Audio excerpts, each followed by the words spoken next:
Les dérives observées dans la société sont souvent le corollaire de la qualité de l'environnement familial. Changeons notre société à partir de la cellule familiale, inculquons des principes, des valeurs dans nos familles et la société aura des citoyens vertueux. Fina Family, sans préjugés ni jugements, décrypte les réalités des familles monoparentales, recomposées et conventionnelles. Comprendre ce qui n'a pas marché, mais surtout proposer ce qui pourrait marcher. Fina Family, c'est tous les lundis et mardis, 16h-17h sur ABK Radio 89.9 FM. Fina Family, la famille est sacrée.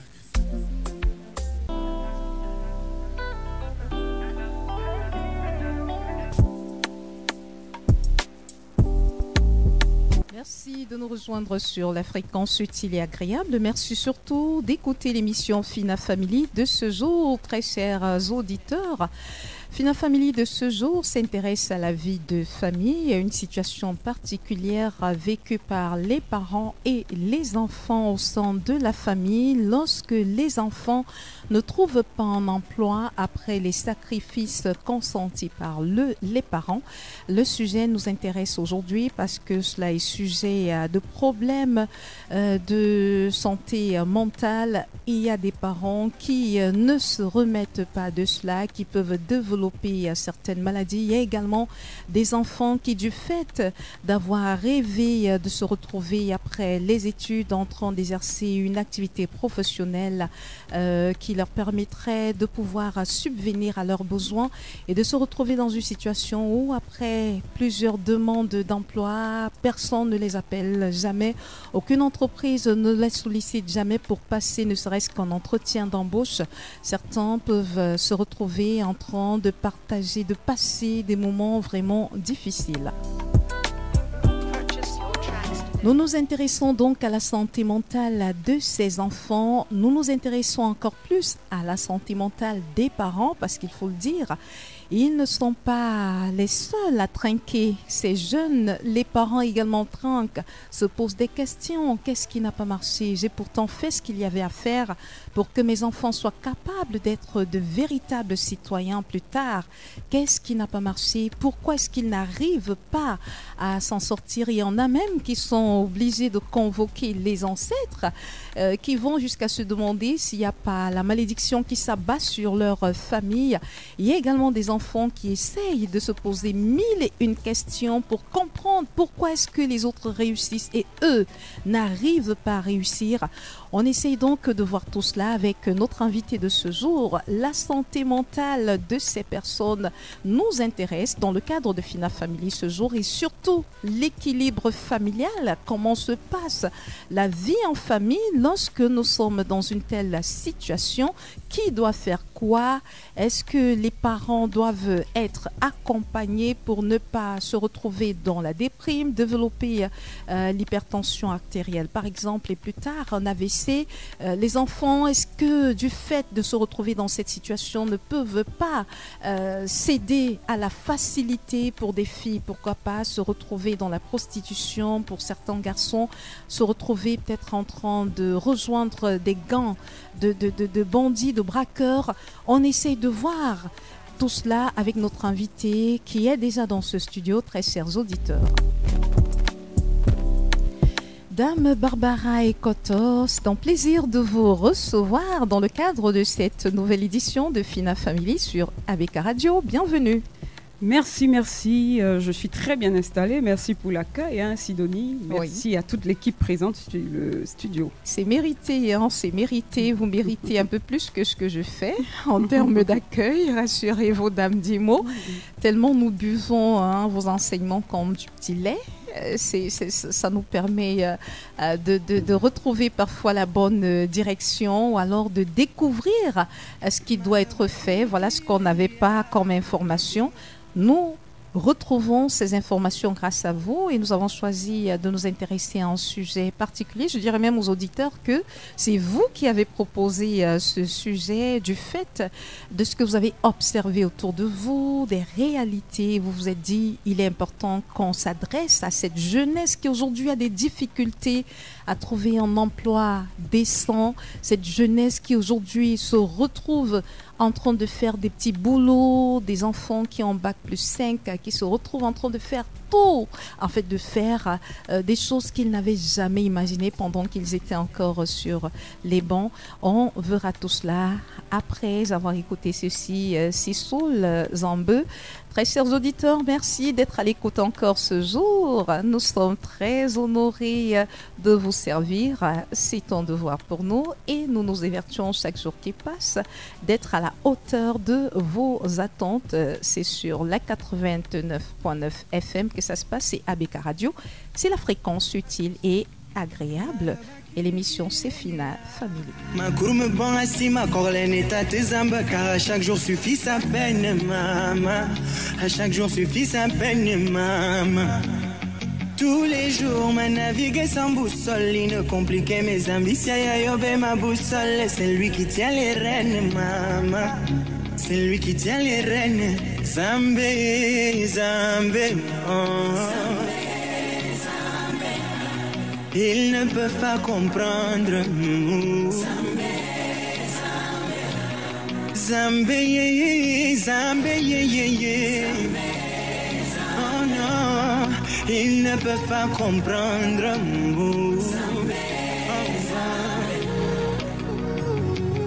Maï tout de lui. Anamanga biala yama tout de moi. Go ayami mora il ne contre lui. William no ayami mora il ne contre moi. Maï tout de lui. Anamanga biala yama tout de moi. Go ayami mora il ne contre lui. William no ayami mora il ne contre moi. Je ne suis pas tout seul.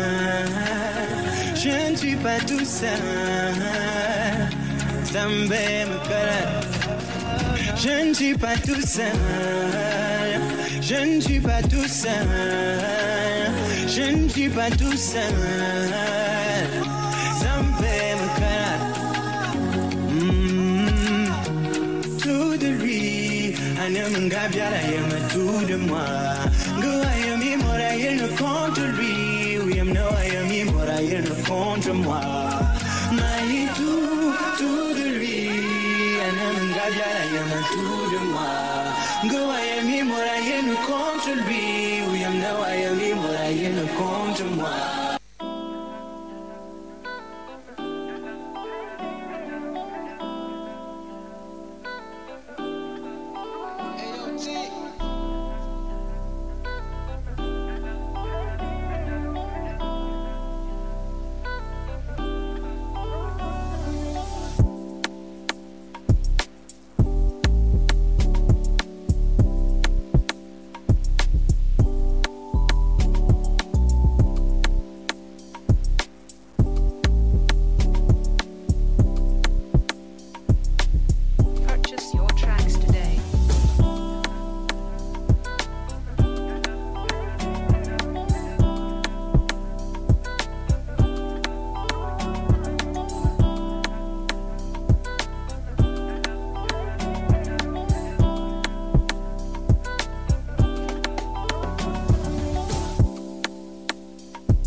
Merci à Sissoul qui nous a permis de planter le décor de cette nouvelle édition de Fina Family sur ABK Radio. Dame Dimo et Barbara Ekoto, nous nous intéressons à ce sujet, le problème de chômage dans les familles et les désastres que cela entraîne, parce qu'on a souvent l'impression que dans les familles, on est résilient, les parents ont l'air d'avoir accepté ce que leurs enfants traversent, les enfants également ont l'air d'avoir accepté les petits boulots finalement auxquels ils sont appelés à se lancer, qu'ils sont appelés à exercer.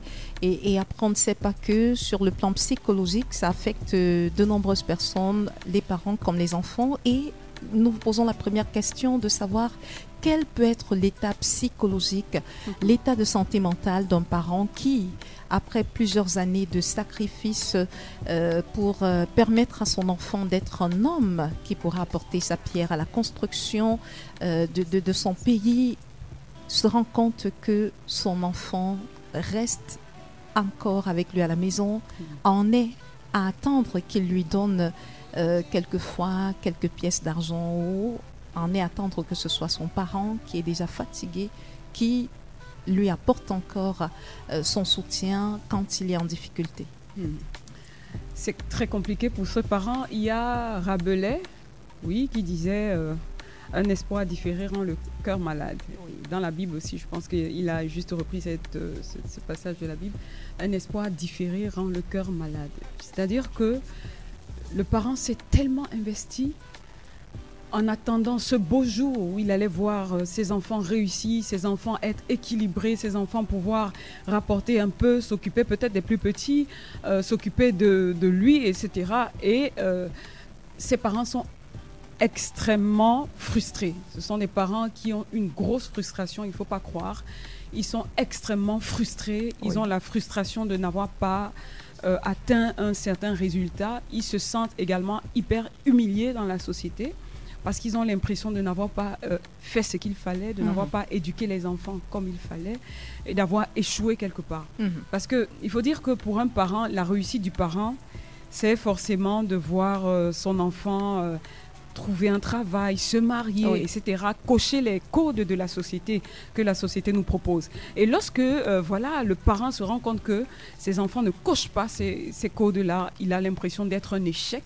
Donc, il perd confiance en lui et il développe très facilement un stress qui commence à se mettre en place et qui peut facilement devenir chronique. Et on connaît toutes les conséquences du stress chronique qui vont avec cet état-là. On en a parlé il n'y a pas très longtemps ici. Donc, on peut aller jusqu'à une dépression, on peut aller jusqu'à des maladies comme des AVC, on peut aller jusqu'à tellement de choses, tout simplement parce que on est rentré dans une phase de stress. Quand on regarde son enfant qui discute, la marmite avec les petits frères, etc., alors qu'il aurait... Mais c'est incroyable. Donc, effectivement, il y a des problèmes à ce niveau-là. Il y a des problèmes à ce niveau-là. C'est pour le parent. C'est pour le parent, il y a comme un aveu d'échec qui se dit que j'ai pas réussi en tant que parent, j'ai pas réussi ma mission. C'est la raison pour laquelle mon enfant aujourd'hui n'a pas un travail décent. Pour l'enfant qui, lui, n'est pas en train de travailler pour honorer son parent, qui, lui, également est allé régulièrement à l'école, a ramené de très bons résultats, comme ce que lui demandait à son parent. Et il espérait avoir un boulot demain pour rendre d'abord fiers ses parents. Pour lui, qu'est-ce qui se passe dans sa tête ? Et puis, il faut dire que lorsque le parent impuissant regarde son enfant, le parent reste quand même rempli d'inquiétude, parce que le parent se dit, mais si je pars aujourd'hui, qu'est-ce que mes enfants deviennent, quoi. Et c'est une grosse source de stress pour le parent. Et l'enfant ressent le stress du parent. Vous voyez, l'enfant ressent que son parent est stressé. Et parfois, l'enfant n'arrive pas à cacher. Et j'étais avec une jeune femme qui me disait dernièrement... chaque fois que des amis de papa viennent à la maison, tout le monde me dit « Ah oui, mais c'est quoi la suite ? Tu n'as pas trouvé un travail ?» Jusqu'ici, voilà, quand même déjà tu as fait beaucoup d'études. Tu étais, pendant que nos enfants étaient ci, toi tu étais ça. Et aujourd'hui, tu n'as toujours pas trouvé le travail. Mais qu'est-ce qui ne va pas ? Et l'enfant, progressivement, commence à fuir les milieux sociaux parce que l'enfant également ne coche pas les cases de la société et commence à se retirer des endroits où on va lui poser la question à chaque fois. « Ah, mais tu es encore au chômage, tu es encore au quartier, mais qu'est-ce qui se passe, qu'est-ce qui n'a pas marché, etc. » Donc, il y a d'abord un repli sur soi que l'enfant risque d'avoir tout de suite. L'enfant va se dire, je ne suis peut-être plus digne et ça va amener une baisse de confiance en soi. Pourquoi mon camarade a réussi à trouver le travail? J'étais parfois plus brillant que lui. Est-ce que finalement je suis incapable? Vous voyez, il y a un aveu d'échec qui commence à se mettre en place. Il y a un sentiment d'injustice qui se met en place. Et du coup, l'enfant, si on ne fait pas attention, se rend bien compte dans le regard de ses parents qu'il fait honte aux parents en quelque sorte. Et quand il regarde dans le regard de ses parents la honte, l'enfant a honte de lui-même. Et l'enfant continue de se replier sur soi. Alors, il y a deux comportements que l'enfant peut avoir. L'enfant peut se jeter pieds et poings liés dans n'importe quoi pour pouvoir changer ce regard du parent, y compris l'argent facile, y compris tout et n'importe quoi, y compris les ventes de choses illicites, y compris des activités bizarres, parce qu'il ne veut plus être en marge de la société. Oui. Il a besoin, il dit, moi aussi je veux de l'argent, moi aussi je veux exister, je veux gagner, je veux ceci, après toutes ces études. Et cette révolte intérieure-là, parfois même le parent est déjà à l'orée de la mort, l'enfant se révolte d'une façon. Ou alors, une autre attitude serait soit de se replier sur soi, d'abandonner tout, de s'enfermer, de ne plus beaucoup sortir, de désocialiser, de devenir un peu agressif envers les parents qui vont vous poser des questions indécentes puisque vous n'avez pas de réponse, de devenir un peu agressif et répulsif vis-à-vis de ses parents. Ou alors, vous allez chercher cette résilience-là qui vous permettra de vous relever. Mais tout dépendra justement de l'environnement familial dans lequel vous êtes. Si vous avez une famille qui gère bien cette période-là, vous pouvez avoir cette résilience qui permet de se battre, de se relever, de trouver des moyens alternatifs de réussir.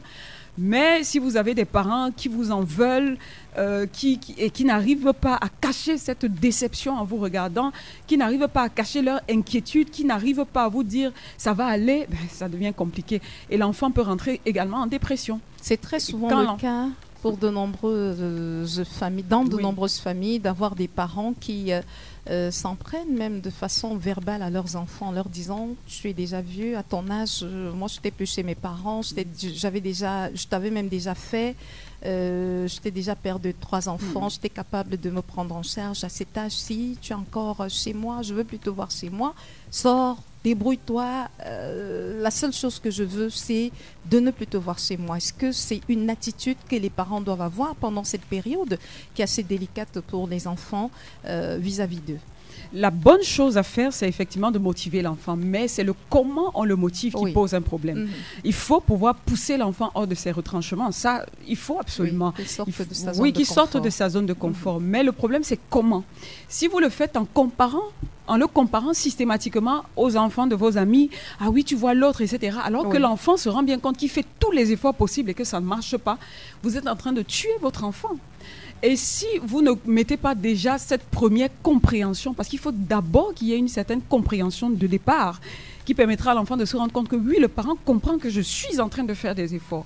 Je suis en train de me battre, mais les choses ne sont pas données. Peut-être qu'on va faire une virgule en se disant, mais pourquoi est-ce que justement l'enfant ne trouve pas le travail? Peut-être c'est la première question que le parent doit se poser. Quelle est déjà la cause pour laquelle l'enfant est toujours à la maison malgré son diplôme? Et à ça, il y a plusieurs raisons. Il y a tellement de raisons qui peuvent être à la fois liées à l'environnement dans lequel on se trouve. Il y a l'environnement économique. Il n'y a pas une création d'emplois très rapide.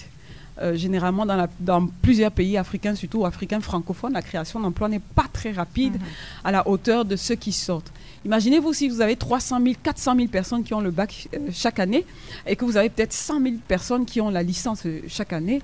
Je ne sais pas s'il y a une création de 100 000 emplois chaque année également pour absorber en fait cet état des choses. C'est cette vague de personnes qui sortent et qui sortent tous les ans, il faut le dire.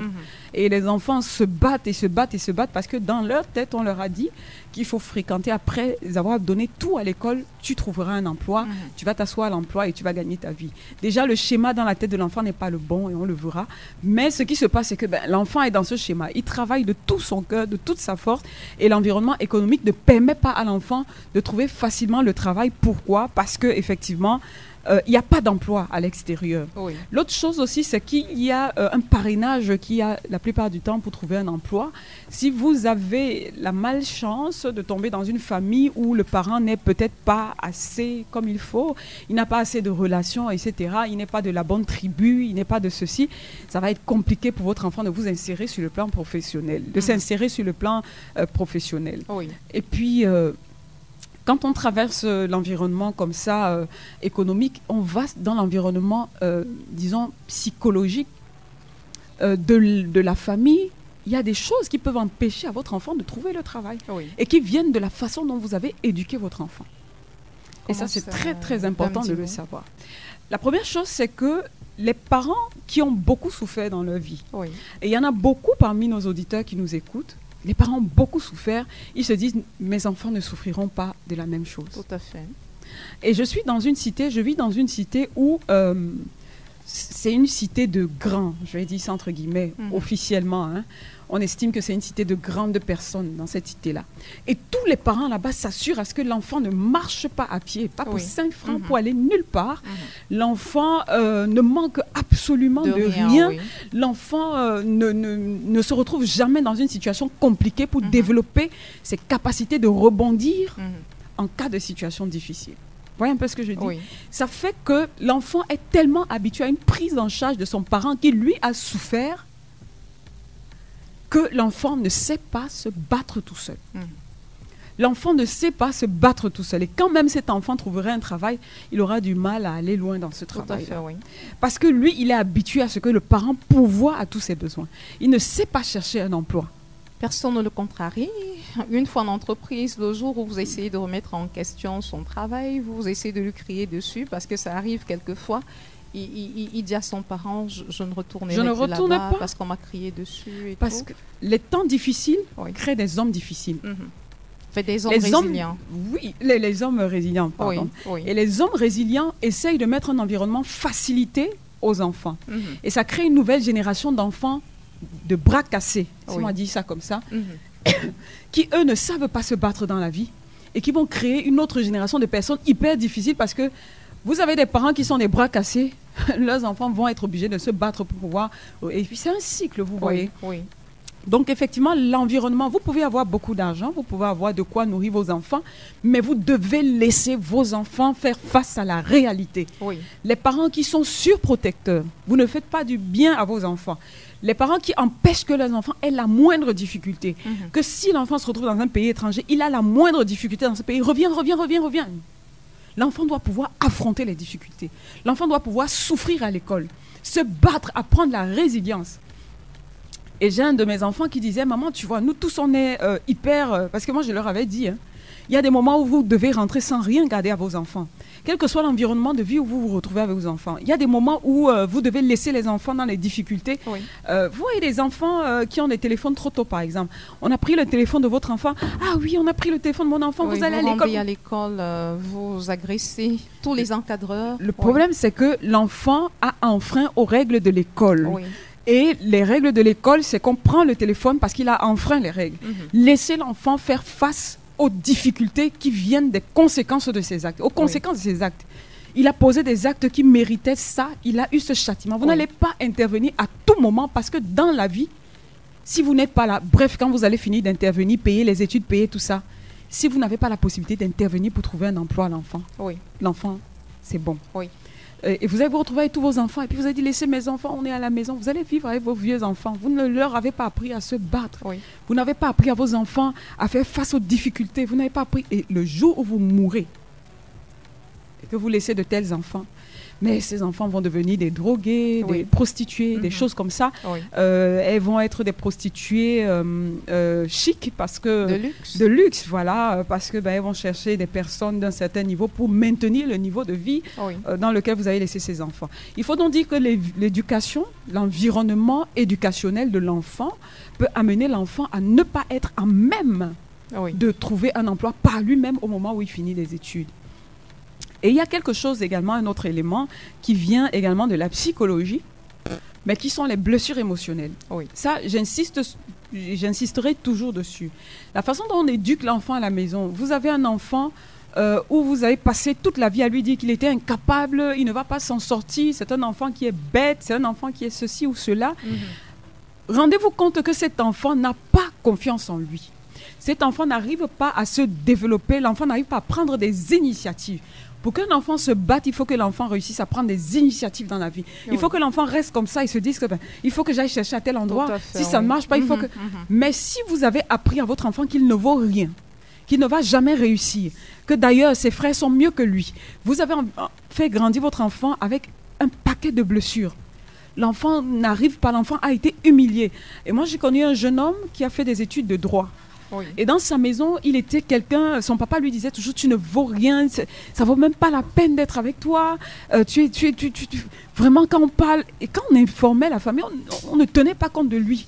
Ça veut dire qu'on lui a toujours montré qu'il ne valait tellement rien, qu'au moment où il finit par avoir son diplôme, il a son diplôme et il a son diplôme de droit, il est incapable de s'assumer. Il estime que même s'il postule quelque part, il a un syndrome de l'imposteur. Oui, oui. Ouais, même si je postule, je ne mérite pas, Oui. je ne suis pas à la hauteur, je ne suis pas capable de prendre ce poste. Oui. Si on appelle cette jeune femme qui vient d'avoir un master, on lui dit venez être responsable commercial de notre entreprise. Je peux pas. Je peux pas. Je peux pas. C'est vrai que j'ai fait ça, mais parce que le parent ne lui a jamais dit. De moi, je pourrais pas, oui. Alors qu'un enfant qui est né avec tout l'équilibre émotionnel dont l'enfant a besoin va prendre le défi. Oui.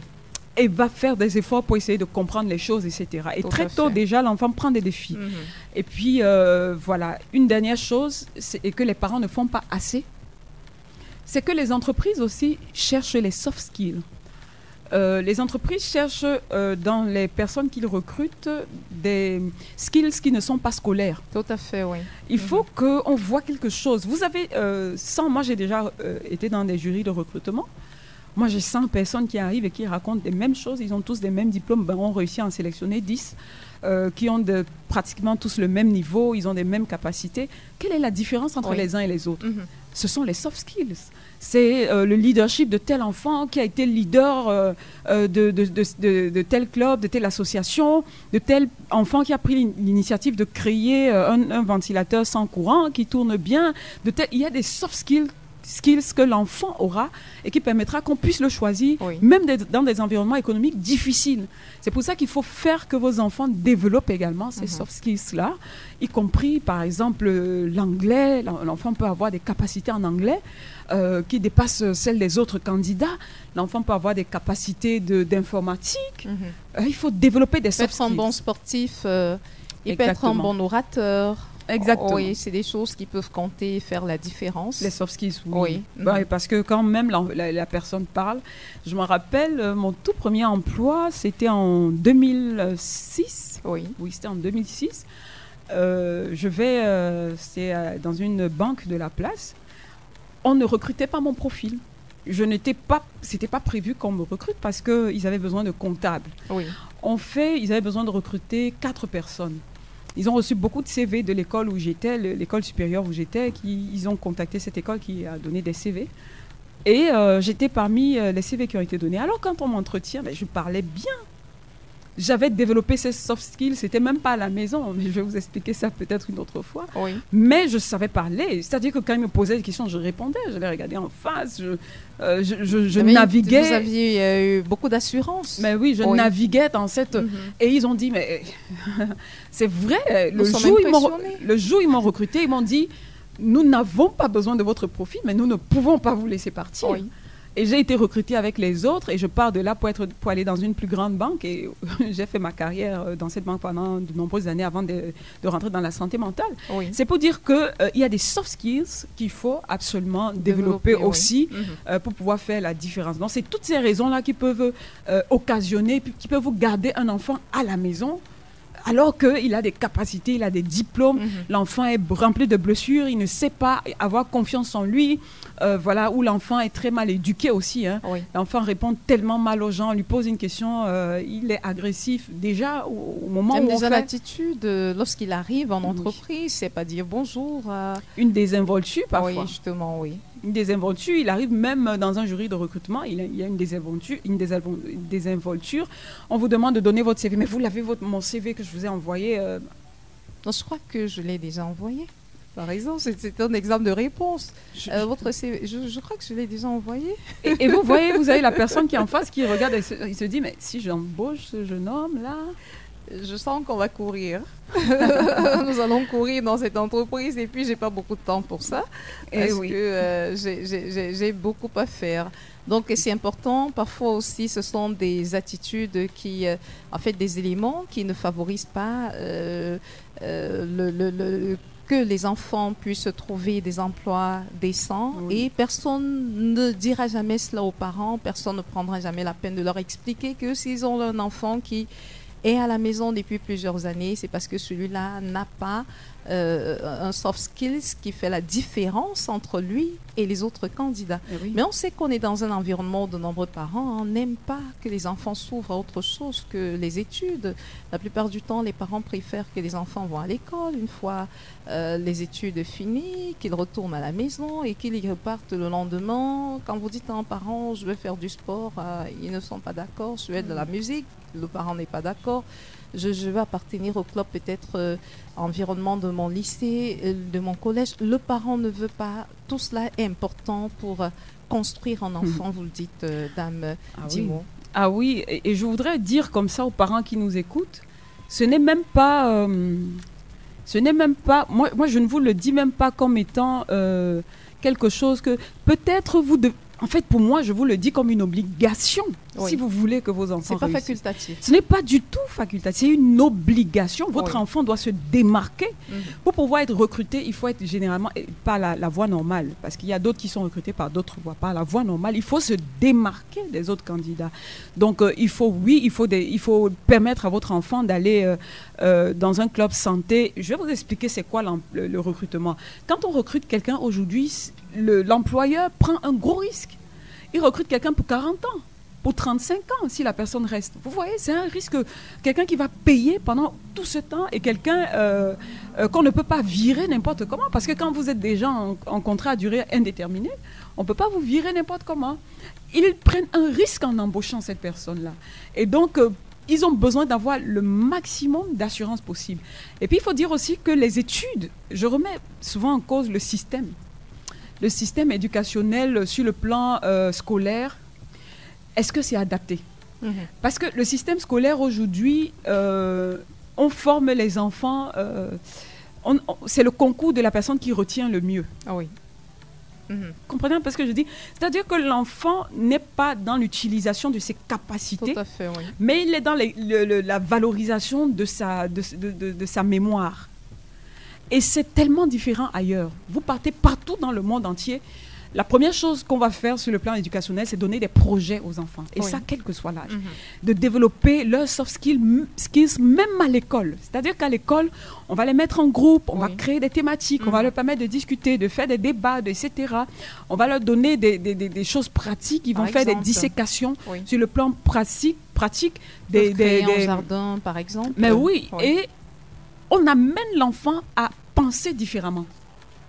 Et malheureusement, dans le gros de notre société camerounaise aujourd'hui, je dis le gros parce qu'il y a une partie qui font déjà ces choses-là, mais dans le gros, l'essentiel de la société camerounaise, on est dans la valorisation de la mémorisation. Oui. Et quand l'enfant finit de mémoriser, et qu'on a valorisé ceux qui mémorisent le mieux, et qui ne savent pas se rappeler c'était quoi l'équation de si après être sorti de... Parce que je faisais ça pour passer. Puisqu'on m'a dit que dès que j'ai les diplômes, j'entre dans une entreprise, je trouve un emploi. Et puis, j'aime souvent cette phrase que je lis sur les réseaux sociaux. On leur dit tout de suite ou on leur dit après? Oui. Parce qu'on prend conscience que le système n'est pas forcément adapté à la fin. Aux besoins des entreprises. À la fin. C'est quand l'enfant finit d'avoir tous ses diplômes, il s'assoit, il dit « Ok, je vais trouver ». Il se rend compte qu'il n'en a pas et qu'il n'a pas forcément des capacités pour rebondir. Tout à fait. Autrement que d'avoir bûché. Comment il fait? Et souvent, les formations que nous offrons, je vous parle, j'ai un centre de formation professionnelle. Je ne parle pas juste pour parler. J'ai créé ce centre de formation professionnelle parce que effectivement, plusieurs entreprises que j'accompagnais avec mon cabinet mouraient. Elles mouraient rapidement. Pourquoi? Parce que les entrepreneurs n'avaient pas la formation solide. Ils avaient une technicité, mais ils ne savaient pas utiliser cette technicité sur le plan pratique. Et ça fait qu'ils se retrouvent jetés dans la société avec le diplôme. Et le diplôme est vraiment un papier et un tas de choses théoriques. Pratiquement, ils ne savent pas utiliser ça sur le marché. Et ils se retrouvent sur le marché sans avoir cette capacité d'utiliser tout ce qu'ils ont acquis. Oui. Et parfois, ils sont obligés de repasser par ce que l'État a créé, qu'on appelle des CQP, des DQP, pour pouvoir essayer d'avoir des formations plus pratiques. Et pour pouvoir apprendre comment faire pour s'en sortir. Vous voyez, il y a un système dans lequel on bûche, on arrive au bout. On a validé tel UV, on a bûché, on a validé. Est-ce qu'on a compris? On ne sait pas. Parfois, même pour faire les thèses et les mémoires et tout ça, on va chercher quelque chose sur Internet. Oui. Vous voyez, un mémoire qui était préexistant, on balance les choses et puis on vient, on récite. Tout à fait. Vous voyez, on est dans un système qui ne permet pas à l'enfant de faire le mail de plus, de faire le pas de plus qui permette qu'il puisse être créatif. Et je le dis aujourd'hui avec beaucoup de tristesse, beaucoup de nos industriels qui réussissent sont allés se former à l'étranger. Oui. Vous allez voir beaucoup de nos industriels. L'ancien président, il avait fait partie un certain nombre d'industriels hors du pays pour aller se former, pour revenir avec ses capacités, pour monter certaines entreprises. C'est connu. Et il y a beaucoup d'entrepreneurs aujourd'hui qui réussissent énormément ici, qui sont passés par la case d'aller en Europe, d'aller en Amérique, de voir le système, comment ça se passe, d'acquérir ces capacités que les autres ont. Et de revenir maintenant mettre en place des choses au pays pour pouvoir développer. Vous voyez, j'ai fait des études en Afrique du Sud, j'ai fait des études au Canada, j'ai fait des études en Amérique. Là-bas, on vous donne un projet. J'ai un enfant qui est parti il n'y a pas très longtemps. Dès qu'il arrive, on lui dit, vous allez fabriquer le moteur d'une voiture. Et il me dit, mais j'ai juste fait ingénieur ici à tel endroit, je ne veux pas citer une école, une grande école ici, à quoi? Mais là-bas, on te dit, fabrique un moteur de voiture. Oui. Vous voyez, c'est des choses... où il se jette dans la mer, il est obligé d'apprendre, il va rater, il va réessayer, etc.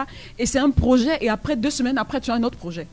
Vous voyez, la personne rentre tout de suite dans des choses plus pratiques, plus concrètes, et il est obligé d'apprendre à trouver rapidement, à rebondir, à avoir une certaine résilience qui permette qu'il se batte. Or, notre système aujourd'hui, c'est vraiment bûcher. Sortez, restez au quartier. Excusez-moi de dire ça comme ça.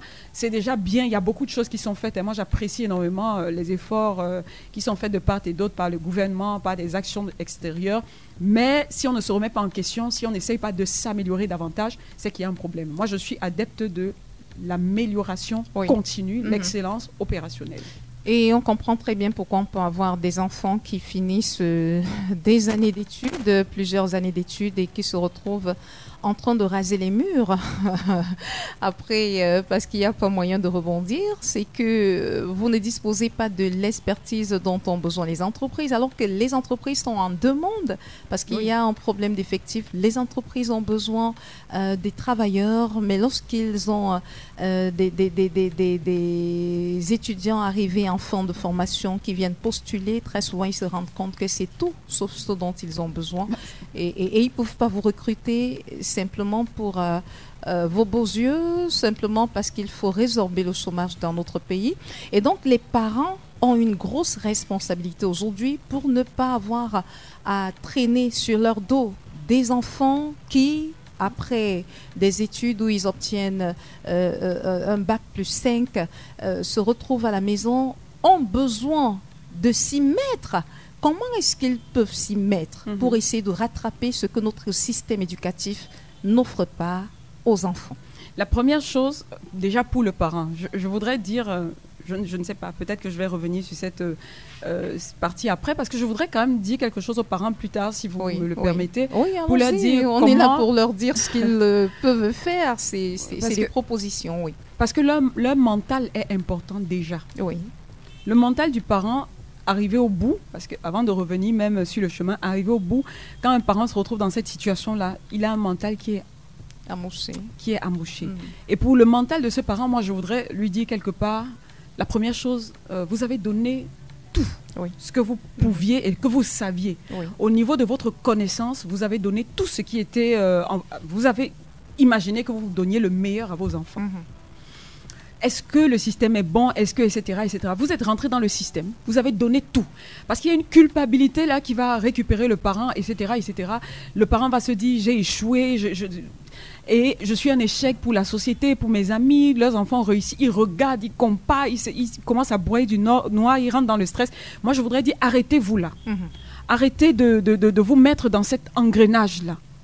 arrêtez de culpabiliser, oui, à n'en plus finir. La première chose, il faut d'abord que vous arrêtiez de culpabiliser, parce que nous sommes dans un système, on peut améliorer, on espère que les choses s'amélioreront davantage. Donc, ne vous en voulez pas. Vous avez fait ce qui était dans votre pouvoir. Vous avez souffert pour payer les études. Parfois, c'était au gré de votre maladie. Oui. C'était au gré des journées de fatigue. C'était au gré de votre souffrance. C'est votre sang que vous avez mis pour pouvoir payer ces études à ces enfants.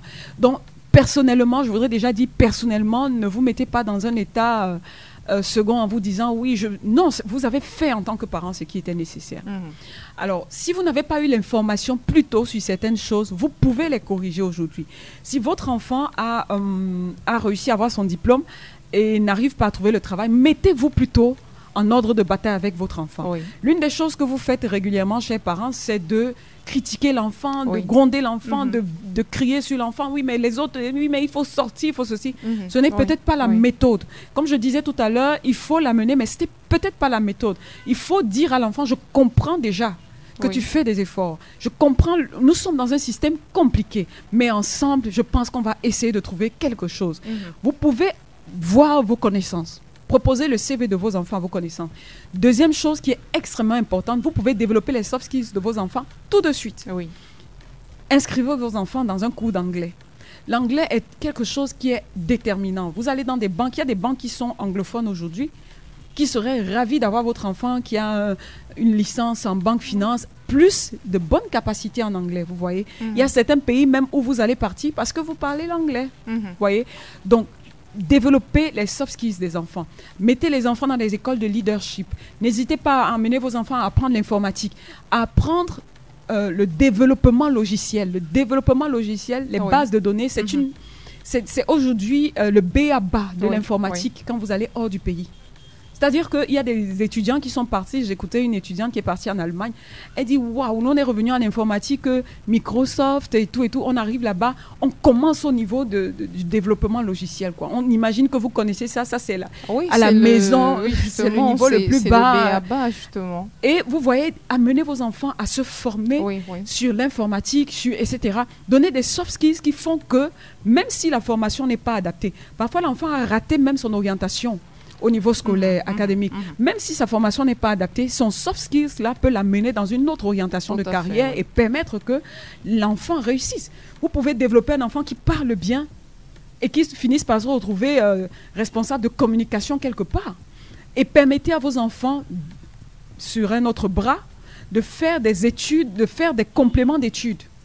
C'est-à-dire que s'ils ont fait une formation en temps et qu'ils ne sont pas assez qualifiés, permettez qu'ils aient, pendant ce temps mort-là, des petits compléments d'études, des petites formations d'1 mois, de 2 mois, de 3 mois qui sont plus pratiques. Oui.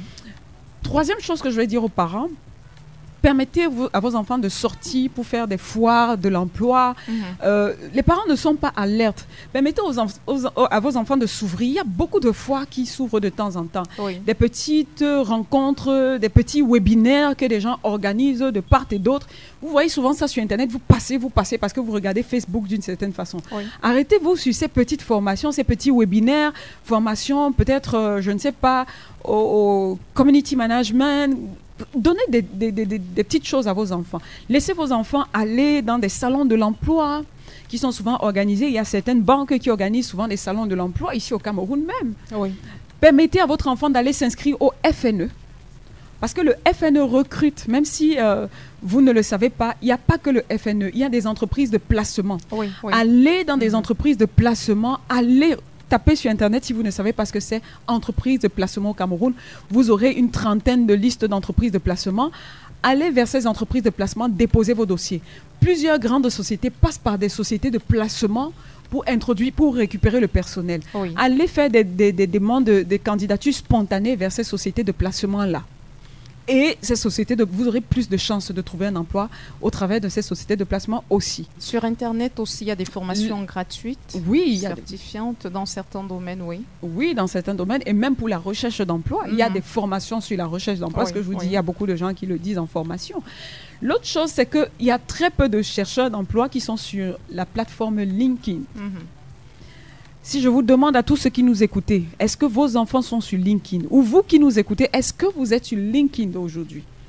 LinkedIn recrute régulièrement les employeurs, les plus grands employeurs, de la plus grande société jusqu'à la plus petite. Ils posent leurs demandes d'emploi généralement sur LinkedIn. Moi, étant sur LinkedIn, je vois passer des dizaines de demandes d'emploi par jour. Et moi, je m'amuse souvent à récupérer quelques-unes de ces demandes d'emploi et à les mettre sur mon statut WhatsApp pour aider les gens. Et j'ai déjà eu 1, 2, 3, 4 ou 5 personnes qui ont trouvé le travail au travers de ces offres-là. Mais moi, je n'aurais pas tout le temps de partir sur LinkedIn chercher des offres pour venir mettre sur mon statut. Allez-y sur LinkedIn, créez un profil, faites des recherches qui correspondent à votre...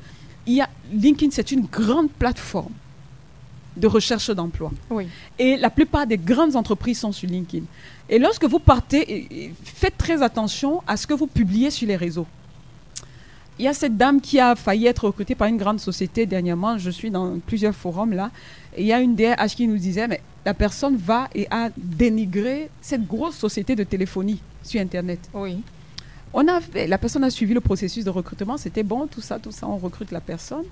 On appelle la personne pour et on se rend compte sur Internet qu'elle a dit société, elle a tellement mal parlé de cette société, vous nous faites ceci, elle a insulté la société. Ne sachant pas qu'elle aurait besoin un jour de se retrouver dans cette entreprise. Je vous explique c'est quoi Internet. Tout ce que vous dites, faites sur Internet pourra être utilisé contre vous. Vous tapez sur Internet. Mon fils s'est amusé à taper mon nom sur Internet, Barbara Djimo. Sur Internet, Barbara Ekoto, épouse Djimo. Mon fils, il a 9 ans. Et il a vu toutes les informations sur moi. Oui. Il me dit, maman, mais regarde ce qu'on dit de toi. Regarde, maman. Je lui dis, mais tout ce que tu dis sur Internet, tout ce que tu fais sur Internet est archivé dans le cloud. Et lorsque tu vas chercher un emploi et que tu te retrouves en train d'avoir mal parlé, on coupe la lumière, on fait ceci, et après tu vas repostuler. Oui. Il faut faire très attention, tout est archivé. Donc il faut faire attention également à tout ce qu'on dit sur Internet, etc. Ça peut nous desservir. Voilà. Chers parents, permettez à vos enfants d'aller sur LinkedIn, permettez à vos enfants de développer les soft skills, permettez à vos enfants d'aller dans des forums qui traitent de l'employabilité et des choses comme ça. Permettez à vos enfants de suivre des webinaires, de prendre des petites formations pratiques d'1 mois, 2 mois, 3 mois dans les centres de formation adaptés. Permettez à vos enfants de développer l'anglais, l'informatique, des choses comme ça, de développer le leadership. Voilà, mon centre de formation formait par exemple en leadership, nous récupérons des enfants que nous formons en leadership, surtout pendant les vacances. Quand l'enfant part, il faut bien que l'enfant... J'ai fait un court-métrage, par exemple, avec des enfants qui étaient venus faire des séances de vacances. Quand les parents sont venus et qu'ils ont vu, j'avais monté ça complètement en une mini-série. Je leur ai fait la projection. Il y a une maman qui pleurait, elle dit, c'est pas du tout mon enfant. Je lui ai dit, c'est votre enfant. Elle me dit, c'est pas mon enfant. J'ai des parents qui étaient dépassés, qui me disent, non, comment... Il faut réussir à sortir ce qu'il y a dans votre enfant. Et là, la responsabilité dépend aussi de vous. Si vous restez dans les pleurs, oh, la société, oh, j'insulte tel, ceci, vous n'allez jamais y arriver. Et la dernière chose, amenez vos enfants à s'intéresser à l'entrepreneuriat. Oui, très important. Il faut que l'enfant s'intéresse à l'entrepreneuriat. Si l'enfant n'a pas eu ces skills dans son cursus, il n'a pas développé l'entrepreneuriat, on ne lui a pas donné ça à l'école, il y a des petits centres de formation d'entrepreneuriat, il y a des choses qu'il peut apprendre. Il peut apprendre des métiers pratiques. Et chers chercheurs d'emploi, n'ayez pas honte. N'ayez pas honte. Tout à l'heure, dans l'introduction, vous disiez, l'enfant se retrouve en train de faire ci, de faire ça. J'ai connu un monsieur qui avait une maîtrise et qui vendait les papayes devant la BICEC. Je le dis pour le féliciter, si quelqu'un le connaît. Il vendait les papayes devant la BICEC. La maison que ce monsieur a construite, les études qu'il a données à ses enfants, il les a placées en faisant ses papayes. Pourquoi? Parce qu'il faisait les papayes avec l'expertise qu'il avait eue avec sa maîtrise. Vous voyez? Donc, je veux dire que utilisez ce que vous avez, développez vos capacités et laissez vous briller, laissez-vous éclater dans cet environnement, fût-il le plus hostile possible. On va souffler un tout petit peu, très chers auditeurs. Vous qui nous prenez à l'écoute à l'instant, l'émission c'est Fina Family. Fina Family, c'est sur la fréquence utile et agréable ABK Radio 89.9 FM. On va demander à tous ces jeunes qui sont encore à la maison, qui n'ont pas eu l'opportunité, qui n'ont pas encore eu l'opportunité de trouver un boulot, de patienter parce qu'à chaque chaque chose en son temps. Vous aurez la possibilité en de ces 4 matins de trouver l'emploi que vous cherchez tant, à condition de mettre toutes les chances de votre côté. Voilà, on s'écoute ce bout de musique et on se retrouve juste derrière pour la suite de Fina Family. Sandy. Oh na na na. Everyday tu travailles, mon frère, mais rien ne marche. Tu as déjà tout essayé, mais rien ne marche. Tu es spectateur de ceux-là qui avancent. Tu as perdu l'envie de continuer de combattre. Il faut plus t'inquiéter, mon ami. Tes efforts seront récompensés, mon ami. Continue de bosser, dis-toi quand ça va payer, mon ami. Oh, faut patienter. Ne baisse pas les bras, ça va payer. Faut patienter. Restez positif, ça va payer. Ne pleure pas, il voit tes souffrances, tes larmes, il va essuyer. Le Dieu que tu vois, peu importe le temps, n'oublie pas ses enfants. D'autant plus qu'un enfant de Dieu ne peut jamais échouer. N'écoute pas les ondits, peu importe ce qu'ils disent, continue de bosser. C'est vrai que c'est dur, ne baisse pas les bras. Car dans la vie, mon frère, rien n'est facile. Tu dois garder espoir, avoir la foi. Ce qu'il a fait pour moi, il peut le faire pour toi. Faut patienter. Ne baisse pas les bras, ça va payer. Faut patienter. Restez positif, ça va payer. The thing what you go do one for you. If you follow your heart, my brother, you no go dey regret though. Whether na bambe, he go pay. Taxi man, no, he go pay. Buy am, sell am, he go pay. He go pay, he go pay. Whether na bambe, he go pay. Taxi man, no, he go pay. Buy am, sell am, he go pay. He go pay, he go pay. Faut patienter. Ne baisse pas les bras, ça va payer. Faut patienter. Restez positif, ça va payer.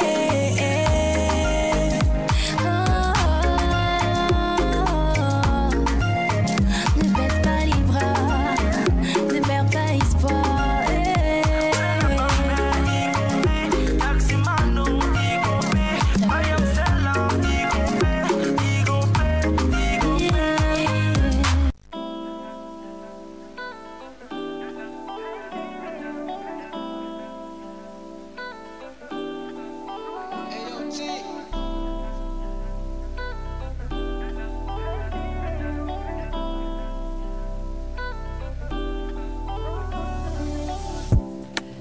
Merci de nous retrouver sur ABK Radio. Merci d'écouter l'émission Fina Family de ce jour qui s'intéresse à un sujet très important qui participe à maintenir l'équilibre familial dans un bon ordre parce qu'on sait ce que ça peut faire pour un parent d'avoir des enfants qui ne travaillent pas et des enfants d'avoir des parents dont ils ne peuvent pas s'occuper, surtout lorsque ceux-ci ont tout donné et qu'ils se retrouvent dans une situation où ils ont des maladies qu'ils traînent au quotidien. L'enfant n'est pas capable de leur acheter un comprimé.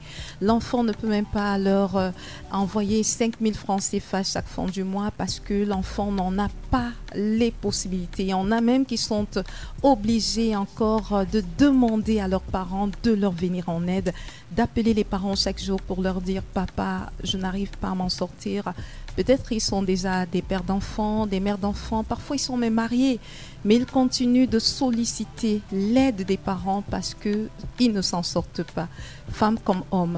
Donc c'est des situations difficiles. Dame Barbara Ikoto, qui est notre invitée de ce jour, a essayé de relever les points qui peuvent être améliorés pour faciliter la recherche de l'emploi après les études.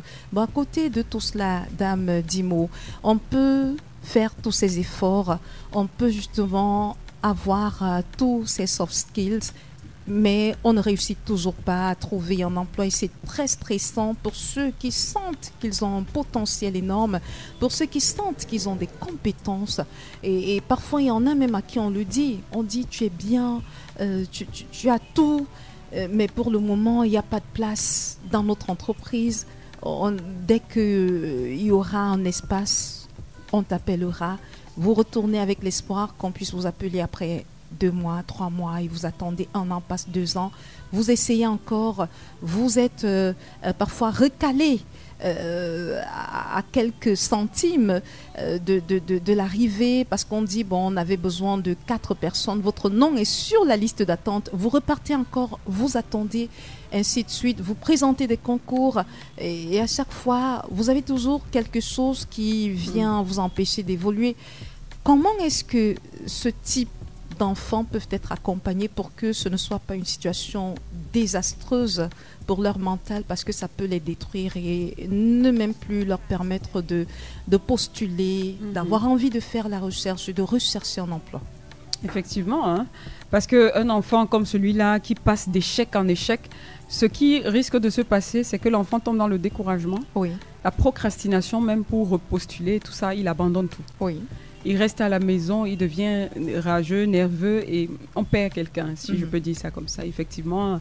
Et le risque, quand je parle de dépression, c'est vraiment fort parce qu'il y a des gens qui peuvent aller jusqu'à penser au suicide. Oui. Vous voyez, donc c'est pas une petite chose que de parler de dépression. C'est-à-dire que si votre enfant n'a plus le goût à la vie, votre enfant s'habille toujours en sombre, en gris, en noir, votre enfant commence à... Oui, ce sont des signaux de dépression. Les enfants font des choix. En fait, on croit que c'est des choix qui sont faits, mais c'est le subconscient qui suggère le choix de ce type de couleur de tenue. Oui, et ils ne se rendent pas compte. Oui. Parfois, ils sont moroses sur une longue période de temps et vous voyez, parfois, ils mangent trop. Oui. Ou alors, ils ne mangent plus du tout. C'est-à-dire qu'on peut tomber dans l'anorexie ou la boulimie. Vous ne comprenez pas votre enfant. Parfois, l'enfant se s'enferme dans sa chambre pendant des heures, des jours. L'enfant se néglige. Oui, l'enfant commence à se négliger. L'enfant n'arrive plus à trouver quelque chose sur quoi s'accrocher. Oui. C'est pour ça que déjà, l'environnement dont on parlait tout à l'heure, il faut que le parent ne mette pas trop... C'est-à-dire que vous devez mettre assez de pression, mais faites attention à observer. Ne poussez pas votre enfant aux extrêmes. Ça peut aboutir à plein de choses. Beaucoup de choses que je ne voudrais pas citer ici. Donc, il faut faire très attention. C'est important de citer pour que les parents se rendent compte du mal qu'ils peuvent causer à leurs enfants lorsqu'ils leur adressent un type de parole, lorsqu'ils ne sont pas suffisamment patients et ne savent pas le meilleur moyen d'accompagner ces enfants mentalement dans ce qu'ils sont en train de traverser. Si vous avez un enfant qui a déposé 40 demandes d'emploi, 50 demandes d'emploi. Peut-être fait 20 concours parce qu'il y en a qui en font. Oui. Et à chaque fois, c'est échoué, raté, échec, on ne vous rappelle pas, désolé, etc. Est-ce que vous savez seulement, chers parents, ce que ça fait à l'estime de soi de cet enfant? Je voudrais vous dire, quand vous arrivez, ah oui, toi tu trouves pas le poste, tu es toujours comme ça, tu es même un vaurien, un bon à rien, tu es là à la maison, tu manges ma nourriture. Imaginez une seconde ce que cet enfant vit dans son mental. Alors, cet enfant peut même avoir des envies de meurtre vis-à-vis de vous. Oui. Parce que l'enfant n'a aucun endroit sur lequel s'accrocher, s'appuyer. Il n'y a personne qui comprenne. Si c'est une jeune femme, si elle a une opportunité de trouver un... D'aller se réfugier peut-être chez un homme. Non, mais j'ai écouté une dame qui me disait qu'elle a 14 ans, elle a dû fuir la maison. Oui. 14 ans. Parce que la pression qu'on vous mettait sur les épaules, le papa était décédé, il y avait une telle pression qu'elle a fui chez un homme à 14 ans. Je veux dire que le but, ce n'est pas de tuer vos enfants. Vos enfants ont besoin que vous soyez également quelqu'un de rempli d'amour, malgré le fait que la personne ne puisse pas. Vous devez reconnaître les moindres des efforts des enfants, pas le résultat final, mais déjà les efforts quotidiens, ça donne la force de continuer les efforts. Oui. Parce que pour qu'on puisse continuer de se battre, il faut qu'on ait quelque chose qui nous motive dans la vie. Et si on voit tout en gris, on peut facilement tomber dans cette dépression qui peut conduire une personne à des tentatives de suicide. Oui. Et vous ne voulez pas que votre enfant meure. Non. Donc, il faut faire très attention à ne pas mettre une pression plus qu'il n'en faut à ces enfants-là. Maintenant, à ces enfants-là, je voudrais dire, n'ayez pas peur de commencer par des stages. Parce qu'il y a beaucoup de gens qui disent, du haut de mon diplôme, je les comprends. Je comprends complètement ces personnes. Mais parfois, il faut commencer par un stage. Parce qu'il faut qu'on sache qui vous êtes. Il faut qu'on sache qui vous êtes. N'ayez pas peur d'accepter parfois cet emploi qui n'est pas assez bien rémunéré pour vous remettre tout au moins sur la selle du travail. Vous voyez? Et en étant à l'intérieur, donnez tout ce qu'il faut pour que vous deveniez indispensable, même dans ce stage-là. Moi, je trouve mon premier emploi, pourquoi? Parce que quand j'entre dans cette banque où j'ai commencé à travailler, j'entre comme stagiaire académique. Oui. J'avais demandé le stage, hein. Et en tant que stagiaire académique, je me suis dit, je dois comprendre comment ça marche, tous les postes qui sont là. Avant un mois, j'avais 2 mois de stage, je maîtrisais tous les postes qui étaient là. Oui. Et après avoir maîtrisé tous ces postes, quand une personne partait en congé ou était absente, j'ai commencé à doubler les gens. Vous êtes montré disponible. Parce que c'est aussi un autre problème auquel les entreprises font face. Vous recevez des stagiaires qui sont là dans le cadre de leurs études, mais quand ils viennent, ils veulent rester cantonnés dans le domaine qui est le leur. Le jour où vous leur dites restez à l'accueil pour quelques minutes parce que ces enfants boudent, le jour où vous les affectez en autre poste, ils boudent. Le jour où... Donc, c'est aussi des choses qu'il faudrait que les enfants puissent changer en termes de comportement. Et c'est heureusement que votre émission est là. Parce que pour tous ces enfants, je dis, moi j'ai réussi à trouver mon emploi comme ça. Hein. Est-ce que vous êtes dynamique? J'ai été dynamique, j'ai commencé à doubler tout ce qui était absent. Oui. Je les doublais. Je n'étais pas intéressée. Le stage académique, on ne vous paye pas. Je ne pense même pas qu'on vous paye. Hein, vous aviez à cœur d'apprendre. Et j'ai tout donné. Et quand je partais, on m'a dit non, mais il faut déposer une demande d'emploi. Oui. Mais j'étais encore en train de faire mon BTS. Parce que vous vous êtes rendu indispensable. Vous avez fait la différence. Dans ce stage-là, ils étaient obligés de vous appeler. Oui. Alors, j'ai passé les entretiens. Il faut vous donner tous les moyens pour réussir. Ne prenez pas la vie avec légèreté. Ne soyez pas un enfant de parents gâtés. Si vos parents vous ont extrêmement gâté, surprotégé, etc., maintenant que vous êtes un adulte, vous êtes capable de vous dire, mais attention, de remettre en question tout cette... Posez-vous les bonnes questions. Allez-y, débrouillez-vous à travailler, que vous le vouliez ou pas. Débrouillez-vous à faire le maïs de plus. C'est-à-dire que si vous avez malheureusement 1 heure de plus à faire, faites l'heure de plus. Oui. Vous ne savez jamais qui vous regarde. Tout à fait, oui. Et quand on va vous envoyer à l'accueil pour faire quelque temps, vous ne savez jamais qui vous allez accueillir et qui va être impressionné par la qualité du rendu de votre travail. Il y a des personnes qui trouveront le travail parce qu'ils ont été exposés, que les gens ont vu. On dit, mais c'est qui ce petit-là? Moi, je peux venir ici à Abeka, je vois un petit qui est... Je dis, mais c'est qui ce petit-là? Oui. Et quelqu'un dans mon réseau, peut-être d'emploi du Canada, me dit, mais moi, je cherche un petit de ceci. Je dis, mais ce petit-là, oui, je viens voir le boss en disant, est-ce que je peux prendre votre petit-là pour lui... Parce que c'est votre capacité, la façon dont vous allez vous donner qui va permettre aux gens de s'arrêter sur vous, d'avoir leur attention attirée par vous. Donc, à toutes ces personnes-là, ces jeunes qui souffrent là, je veux dire que si vos parents vous mettent autant de pression, première chose, comprenez-les. Oui. Ils sont maladroits. Dites-vous simplement qu'ils sont maladroits. Deuxième chose, dites-vous que tout ce qu'ils racontent, ce n'est pas vrai, ce n'est pas vous. Vous n'êtes pas un perdant, vous n'êtes pas un feignant, vous n'êtes pas ceci. Non. Vous êtes dans un environnement économique qui n'est pas facile. Mais troisièmement, ne vous découragez pas du tout. Oui. Levez-vous, battez-vous pour votre... Même si on vous a dit 10 non, vous ne savez jamais quand sera le prochain oui. Oui. Et si pour un premier emploi où on vous donne quelque chose qui ne correspond pas finalement financièrement, commencez par là, montrez tout. Oui. Il y a cette dame de Tropic Industries, elle est quittée de réceptionniste à DG aujourd'hui. Oui, oui. J'aime beaucoup cette femme. Elle était réceptionniste. Madame Kanchuan. Madame Oui, Kanchuan. c'est une dame que je connais très bien. Oui. Elle a travaillé de réceptionniste. Elle a fini par être directrice générale. Oui. Et c'est quand elle devenait directrice générale, ce sont les autres qui lui disaient non, faites ce poste-là, postule. À cause de la façon. Je veux dire que ne vous asseyez pas sur vos lauriers à compter sur papa, maman, tata, tonton, tantine. Sortez de votre zone de confort. Même si ça vous met mal à l'aise. Et j'ai apprécié quelque chose que mon mari a fait un jour à mes enfants. Les vacances sont arrivées. Il a acheté des chasubles aux enfants. Et tous les enfants étaient « Ah, mon papa, c'est quoi ces chasubles ?» Il a dit « Ok, vous irez au marché tous les matins pendant un mois. » Et les enfants disent « Pardon ?» Il a dit « Vous irez au marché.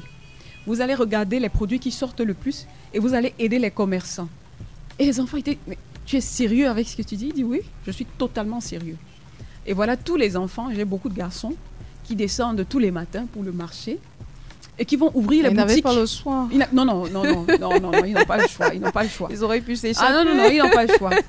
Et ils commencent à ouvrir les boutiques avec des vendeurs. Oui. Ils prennent des annotations. Quels sont les produits qui passent? Comment ça se passe ici sur le marché? Vous voyez ce que je dis? Oui.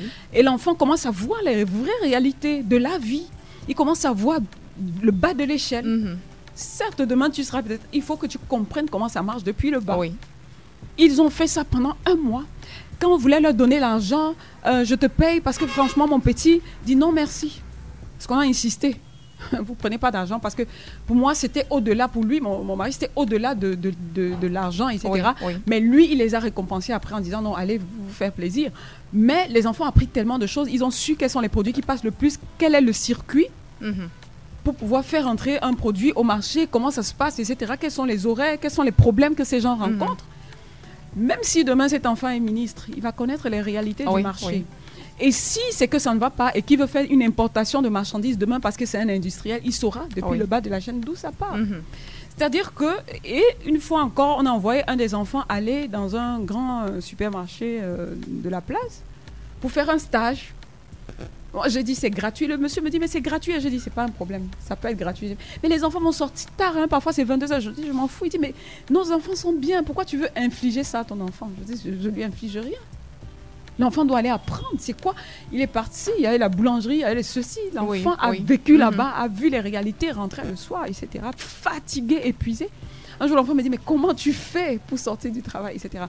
Je veux dire qu'avec ça, en accompagnant, il y a des petites astuces également. Comme je le dis, moi, je vous dis ce que je fais et qui marche bien pour les enfants aujourd'hui. Je leur donne un argent qu'ils doivent gérer. À partir de la 6e, tu gères ton argent du mois pour moi. À partir de la 6e, la première fois, tu te bats. Pour le premier trimestre, c'est pour essayer. À partir du 2e trimestre, généralement, l'enfant réussit à tenir son mois avec l'argent qu'on lui donne. Et dernièrement, mon enfant me dit, ok maman, j'avais essayé des biscuits pendant longtemps, je vendais ça à l'école pour pouvoir, j'investissais mon argent pour pouvoir rapporter. Fructifier mon argent. Maintenant, je veux faire autre chose. Qu'est-ce que tu me proposes? Je dis, c'est quoi le besoin? D'aller regarder autour de soi, de faire une étude de marché. C'est quoi le besoin qui est autour de moi? Et j'encourage tous ceux qui nous écoutent, parce qu'avant de vous parler, je suis certes dans la santé mentale, mais je suis un entrepreneur moi-même. Oui, aussi. J'ai des entreprises. Regardez le besoin du marché. S'il y a le Covid qui vient d'arriver, vous vous rendez compte qu'il y a un besoin de masques. Quelle peut être la durée? Généralement, une épidémie peut faire tel nombre de temps. 1 année. Ça veut dire que pendant 1 année, je peux profiter de ça parce qu'il y aura toujours besoin de ça pendant 1 année. Et etc. Vous commencez à chercher, c'est quoi le besoin? C'est quoi comment on dit ça, la marge bénéficiaire que je peux avoir dans ce business si je le prends? Les gens auront toujours besoin de quoi? Etc. On commence à regarder la chaîne de production, etc. Bref, il faut ouvrir son esprit. Et il faut toujours réfléchir pour se poser cette question. Pour sortir, Qu'est-ce qu'on manque? De quoi on manque autour dans mon quartier? Et si vous trouvez ce qui manque, ça peut être un moulin à écraser. Les gens sont obligés d'aller faire 10 km pour écraser dans un moulin. Si vous posez le moulin, vous avez une clientèle qui est d'office présente et qui est là pour vous, etc. Il faut toujours trouver des business qui vous donnent d'office des clients. C'est pour ça que la cosmétique, pour certaines femmes, elles font la cosmétique à partir d'un certain niveau, elles sont influenceuses, parce que ça marche toujours. Les femmes d'aujourd'hui ne s'assument pas et elles rentrent beaucoup dans les cosmétiques. Vous aurez toujours des personnes qui vont acheter et chacun aura toujours son marché. Donc regardez, vous posez-vous les questions, qu'est-ce qui marche, qu'est-ce qui c'est si vous voyez qu'il y a un retour nappy, par exemple, Est-ce que je peux rentrer dans le circuit? Qu'est-ce qui peut être intéressant? Si vous voyez qu'il y a un retour à ceci, réfléchissez, regardez, observez autour de vous. En attendant de trouver le travail où vous allez postuler, etc., regardez quand même votre environnement. Oui. Et commencez petit et allez-y. L'autre chose qui est extrêmement importante, lorsque vous travaillez, mettez-y de l'excellence. Oui. Les gens reviendront à cause de l'excellence. Oui. Si vous avez bien satisfait un client, les gens reviendront grâce à l'excellence. Grâce à l'excellence. Je ne vous parle pas, il y a une société qu'on connaît tous qui a fermé parce que ses employés répondaient très mal aux gens, aux clients qui arrivaient. Et quand il y a eu la substitution qui arrivait, les moyens de substitution, tout le monde est parti. En concurrence, tout le monde a Tout le monde est parti. Pourquoi? Parce que la qualité, n'oubliez jamais que les gens retiennent ce qu'on ressent. C'est vrai. Vous voyez donc. C'est les émotions. On ne vend pas que des services. Il y a également des émotions qui sont transmises à travers les services qu'on est en train de vendre. Dame Dimo, époux né Barbara Ekoto, parce que vous êtes épouse Dimo, né Barbara Ekoto. Merci de nous avoir édifiés encore sur cette question. Je crois que ceux qui sont encore à la maison en attente de trouver un emploi ont été édifiés. Je crois que les parents également ont été édifiés sur la manière dont ils doivent encadrer leurs enfants qui souffrent plus qu'eux. C'est vrai, chers parents, vous avez dépensé de l'argent, mais ces enfants également ont dépensé de leur énergie et ont également leur avenir à bâtir. Donc il ne faudrait pas se comporter avec eux lorsque vous les regardez à la maison, passer des journées comme si ça leur plaisait de rester dans votre maison, comme si ça leur plaisait de venir vers vous, tendre encore la main. Il y a de nombreux enfants à qui ça ne fait pas plaisir et les parents doivent accompagner ces enfants, Dame Dimo, pour sortir oui, je voudrais dire, oui, on sort complètement. Oui. Une dernière chose, il y a des enfants aussi qui sont paresseux. Oui. Et pour ces enfants qui sont paresseux, chers parents, changez-leur d'environnement. Oui. Mettez-leur dans une famille où tout le monde est travailleur. D'accord. Et qu'ils aiment mal, qu'ils souffrent, qu'ils apprennent là-bas. Sortez-les de votre environnement et envoyez-les ailleurs. Mais je voudrais vraiment vous remercier pour cette thématique parce que je sais qu'il y a énormément de parents qui en souffrent, qui sont attristés. Je pense qu'aujourd'hui, ils ont une lecture différente. Et je suis sûre que sur votre plateforme, d'ailleurs, ils peuvent aller réécouter l'émission justement sur notre chaîne YouTube ABK Radio officielle. Vous retrouverez Fina Family et vous pouvez également retrouver Dame Dimo au numéro de téléphone 690 322 482 690 322 482 pour vos enfants, pour des groupes, pas de problème, on peut les accompagner. Merci, chers auditeurs, d'avoir été à l'écoute de cette émission Fina Family. Nous sommes très honorés d'avoir été à votre service.